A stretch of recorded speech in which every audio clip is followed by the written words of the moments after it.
begin with, I offer my pranams to the dignitaries on the stage, especially Mr. Chairperson Sir, our towering icon of this century and the past, Dr. Mashelkar, and members of the faculty, deans on the stage, members of the founding team and leadership of the university off the stage, and especially the graduating class. Welcome back to your convocation. Thank you for having me.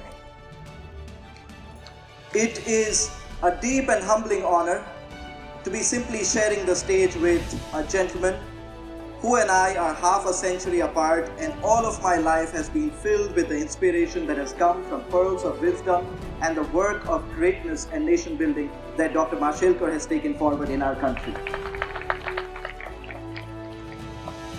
As humbled as I am, I'm also in recognition of the fact that this honorary degree is not the honor of an individual, but more so of an idea. At the age of 16, in the small towns and villages of Bihar where I had grown up, I had seen that there was enough talent, enough hard work, enough ambition.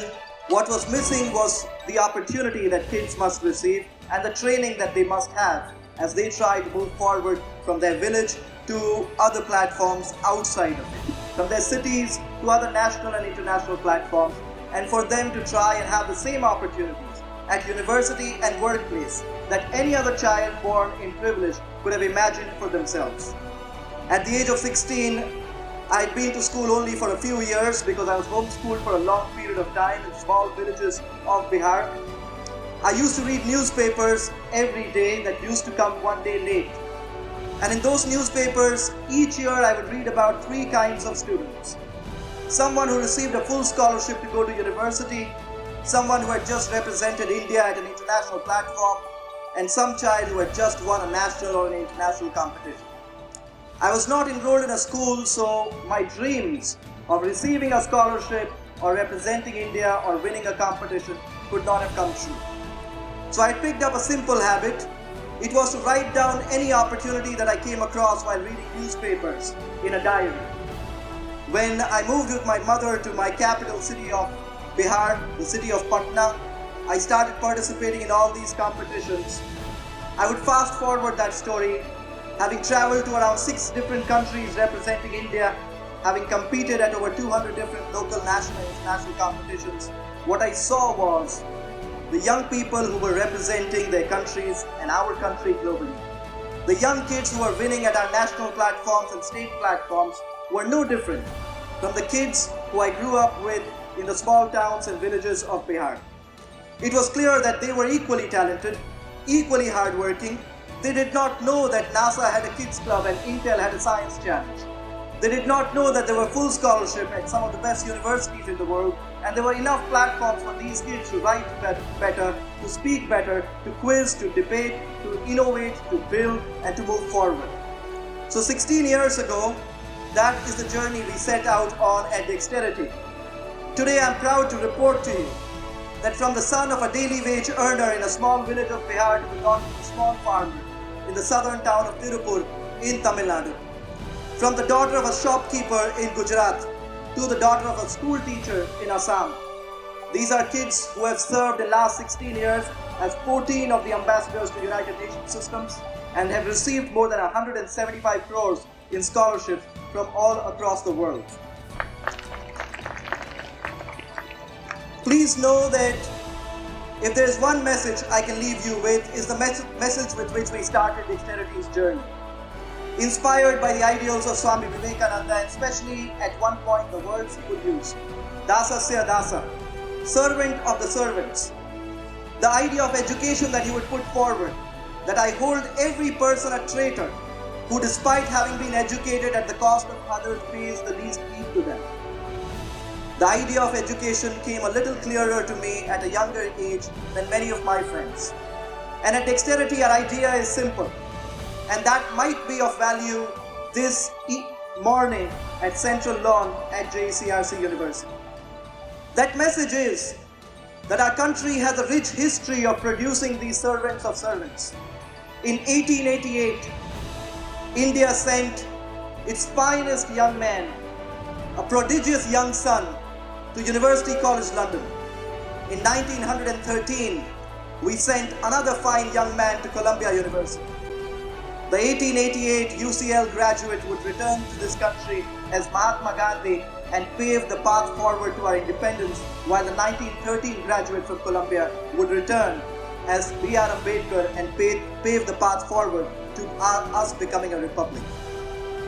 The reason why I quote that example is that some of the most prodigious, talented, hardworking and meritorious kids must have gone to UCL and Columbia.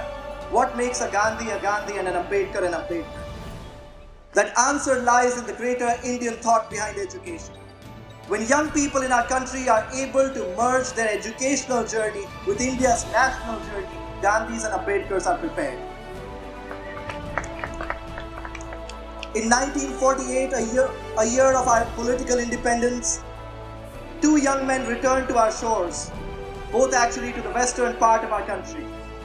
One came back and realized and conveyed to the first Prime Minister that space should not be the fortress of Soviet Russia and the United States alone, that India too could become a space power. The other came back and went and worked under the apprenticeship of a gentleman by the name of Tribhuvan Das Patel in Anand in Gujarat. Because of the first one, and the men who walked with him, the women who worked with him, today India launches its space programs for the quarter of the budget that Hollywood takes to launch a space movie. That was education and nation building being bridged for Vikram Sarabhai. On the other end, today, India is the largest producer of milk in the world. In 1948, Verghese Kurian had returned to a country that was milk deficient. For 50 years, he worked with 9 Indian Prime Ministers. And at the end of the 5th decade, in 1998, we became the largest producer of milk in the world. The reason why I quote Gandhi and Ambedkar, the reason why I quote Vikram Sarabhai and Verghese Kurian, and the reason why I acknowledge that I stand in the giant shadow of Dr. Mashelkar is because once this journey has begun for you, it is a question you must ask every day. Where is my academic life merging with my country's national life? Where is my educational journey merging with my country's national journey? And if you are able to answer that question in one corner of your office, in one corner of a playground, in one family in a neighborhood, over one Zoom call with a small kid, or in any capacity possible, you would be doing what our country needs more and more of: local role models. Today, as I know I share this stage with a luminary, I am here to hear him. And for that reason, I would not go on for too long, and I would end with the power that local role models hold. In my dexterity journey, 16 years of traveling across the length and breadth of our country, the remotest of our villages and some of our biggest metropolitans, there is one thing I have seen with clarity. For a young girl who goes to a government school, the story of one Kalpana Chawla is not enough. For a poor kid being raised in a small town of our country, the story of one President Kalam is not enough. They are our inspirations. But for many of our kids, many of our neighbors, many of our juniors and even classmates, these stories seem to be once in a generation, once in a century, and one in a billion fairy tale story. Our kids need the first girl child from our school or college who starts a company of her own. Our kids need those people who live in immediate neighborhoods, those who go to the same school or college as us, those who have grown up in the same cities and districts. When they take that plunge forward, when they take that leap of faith, it inspires many other kids. Last evening, I was in a dexterity family.